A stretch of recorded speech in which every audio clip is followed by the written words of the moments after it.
is what is known as a progressive web app. This means that it can be accessed and installed from a web browser.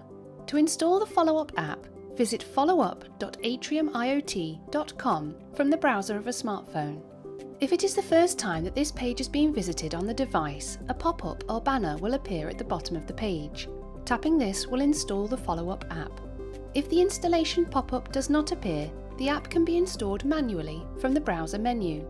In the browser menu, tap Install App and then Install to install the FollowUp app to the device. Once installed, the app can be found on the home screen or alongside other apps installed on the device in the app drawer.